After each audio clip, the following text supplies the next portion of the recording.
ನಮಸ್ಕಾರ. ನನ್ನ ಹೆಸರು ಅಶ್ವಿತಾ. ನಾನು 7ನೇ ತರಗತಿಯಲ್ಲಿ ಓದುತ್ತಿದ್ದೇನೆ. ಸರ್ಕಾರಿ ಹಿರಿಯ ಪ್ರಾಥಮಿಕ ಶಾಲೆ ಗಂಡಘಟ್ಟ, ಶೃಂಗೇರಿ. ಇಲ್ಲಿ ನಾನು ಗುಣಮಟ್ಟದ ಶಿಕ್ಷಣವನ್ನು ಪಡೆಯುತ್ತಿದ್ದೇನೆ.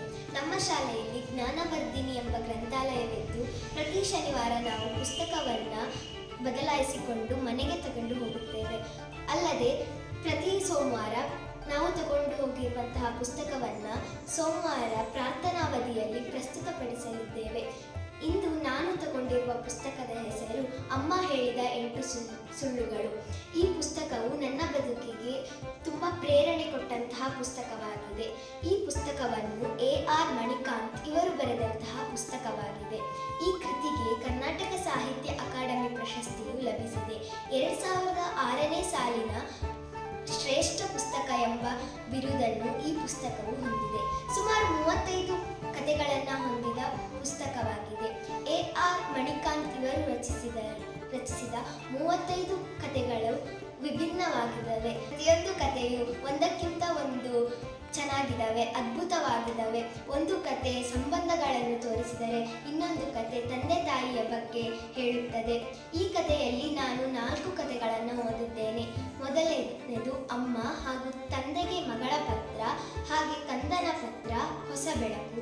ಇದರಲ್ಲಿ ನನಗೆ ತುಂಬ ಇಷ್ಟವಾದಂತಹ ಕಥೆ ಹೆಸರು ಅಮ್ಮ. ಈ ಕಥೆಯಲ್ಲಿ ನಮಗೆಲ್ಲರಿಗೂ ಗೊತ್ತಿರಬಹುದು, ತಾಯಿ ಅಂದರೆ ನಮಗೋಸ್ಕರ ಸದಾ ಪ್ರೀತಿಸುವಂತಹ ಜೀವ ತಾಯಿ.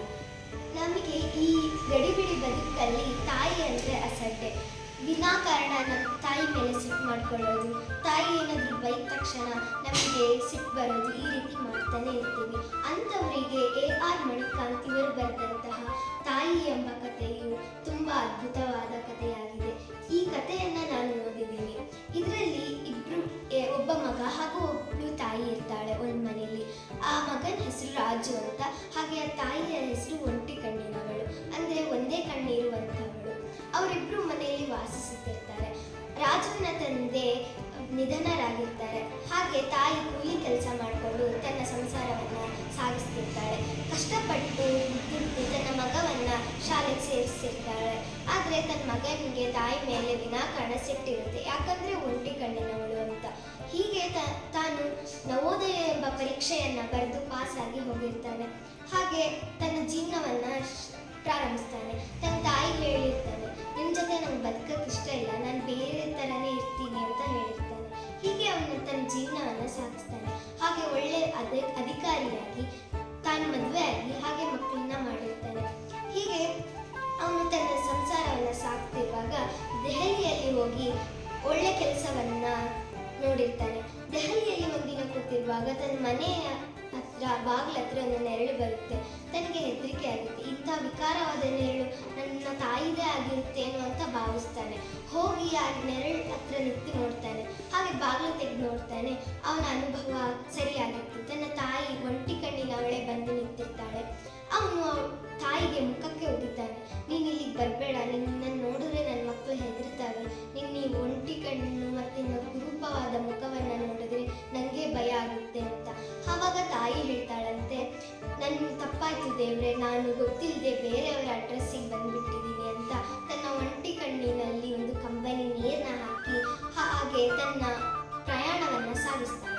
ಹೀಗೆ ಒಂದಿನ ರಾಜು ತನ್ನ ಹಳೆಯ ಗ್ರಾಮಕ್ಕೆ, ತಾನು ಹುಟ್ಟಿ ಬೆಳೆದಂಥ ಗ್ರಾಮದ ಮೇಲೆ ಒಂದು ಕೆಲಸಕ್ಕಂತ ಬರ್ತಾನೆ. ಆ ಕೆಲಸದಲ್ಲಿ ತಾನು ನಿರತನಾಗಿರ್ತಾನೆ. ಹಾಗೆ ಒಂದು ಆಲೋಚನೆ ಅವನಿಗೆ ಬರುತ್ತೆ. ಆಲೋಚನೆ ಏನಂದರೆ ತನ್ನ ಹಳೆಯ ಗ್ರಾಮವನ್ನು ನೋಡಬೇಕು ಅಂತ ಮನಸ್ಸಿನಲ್ಲಿ ಕೊರಗ್ತಿರುತ್ತೆ. ಹಾಗೆ ತನ್ನ ತಾಯಿ ಇದ್ದಾಳೇನೋ ಅಂತ ಭಾವಿಸಿ ಆ ಮನೆಗೆ ಹೋಗ್ತಾನೆ. ಆ ಮನೆಗೆ ಹೋಗಿ ನೋಡ್ತಾನೆ, ಅವ್ರ ತಾಯಿ ಇರಲ್ಲ. ಪಕ್ಕದ ಮನೆ ಹಾಗೆ ಸುತ್ತಮುತ್ತ ಹಳ್ಳಿ ಜನರ ಹತ್ರ ಕೇಳ್ತಾರಂತೆ. ಅವಾಗ ಅವರೊಂದು ಕವರ್ ಕೊಡ್ತಾರೆ. ಆ ಕವರಲ್ಲಿ ನಿಮ್ಮ ತಾಯಿ ಏನೋ ನಿಮ್ಗೆ ಕೊಟ್ಟಿದ್ದಾಳೆ, ಅದನ್ನ ತೆಗೆದು ನೋಡು ಅಂತ ಹೇಳ್ತಾರಂತೆ. ಇವನು ಕಾರೊಳಗೆ ಕೂತ್ಕೊಂಡು ಏನೋ ಇಟ್ಟಿದ್ದಾಳೆ ಅಮ್ಮ ಅಂತ ಹೇಳಿ ತೆಗೆದು ನೋಡ್ತಾನಂತೆ. ಅದರಲ್ಲಿ ಒಂದು ಅಪಘಾತದ ಒಂದು ಕಾರಣವನ್ನು ಬರೆದಿರ್ತಾಳೆ ತಾಯಿ. ಆ ಕಾರಣವನ್ನು ತೆಗೆದು ನೋಡ್ತಾನೆ. ಅವಾಗ ತಾಯಿ ಬರೆದಿರ್ತಾಳೆ, ನೀ ಬರ್ತೀಯ, ನನ್ನನ್ನು ಹುಡ್ಕೊಂಡು ಬರ್ತೀಯ ಅಂತ ನನಗೆ ಚೆನ್ನಾಗಿ ಗೊತ್ತಿತ್ತು, ಹಾಗಾಗಿ ಮನೆ ಬಾಗಿಲನ್ನ ತೆಗೆದು ನಾನು ಹೊರಟೋಗಿದ್ದೆ. ಈ ಒಂದು ಕಾರಣವನ್ನು ನೋಡು, ನಿನಗೆ ಅರ್ಥ ಆಗುತ್ತೆ ಅಂತ ಹೇಳಿರ್ತಾಳಂತೆ. ಆ ಕಾರಣ ಏನಂದರೆ, ರಾಜ್ ಚಿಕ್ಕಲ್ಲಿರುವಾಗ ಒಂದು ಅಪಘಾತಕ್ಕೆ ಸಿಲುಕಿ ಒಂದು ಕಣ್ಣನ್ನು ಕಳ್ಕೊಂಡಿರ್ತಾನೆ. ಅವಾಗ ತಾಯಿ ವೈದ್ಯರ ಹತ್ರ ಕೇಳ್ತಾಳಂತೆ, ಏನು ಮಾಡೋದು ಅಂತ. ಅವಾಗ ವೈದ್ಯರು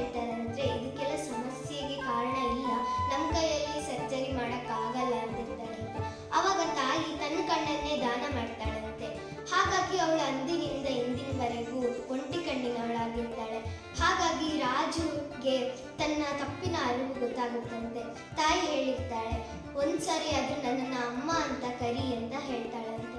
ಅವನಿಗೆ ತನ್ನ ಕಣ್ಣಲ್ಲಿ ನೀರು ಬರುತ್ತೆ, ಜೋರಾಗಿ ಅಮ್ಮ ಅಂತ ಕೂಗ್ತಾಳೆ. ಇದೇ ರೀತಿ ನಮ್ಮ ಜೀವನದಲ್ಲೂ ಹಲವು ಘಟನೆಗಳನ್ನ ನಡೆದಿರುತ್ತೆ. ಅದಕ್ಕೆಲ್ಲ ನಾವು ಒಂದು 10 ನಿಮಿಷ ತಾಳ್ಮೆಯಿಂದ ಯೋಚಿಸಿದಾಗ ನಮ್ಮ ಜೀವನದಲ್ಲಿ ಏನು ನಡೆದಿದೆ ಅಂತ ಯೋಚನೆ ಮಾಡಬೇಕು. ನಾವು ಯಾರು ರಾಜು ರೀತಿ ಆಗೋದು ಬೇಡ. ಇಂದಿನಿಂದ ತಾಯಿಗೆ ಒಳ್ಳೆ ಗೌರವವನ್ನು ಕೊಡೋಣ ಅಂತ ಹೇಳ್ತಾ ನನ್ನ ಒಂದು ಪುಟ್ಟ ಪ್ರೇರಣೆ ಕೊಟ್ಟಂತಹ ಪುಸ್ತಕದ ಬಗ್ಗೆ ಹೇಳ್ತಾ ಇಲ್ಲಿಗೆ ನಿಲ್ಲಿಸ್ತೀನಿ. ಧನ್ಯವಾದ.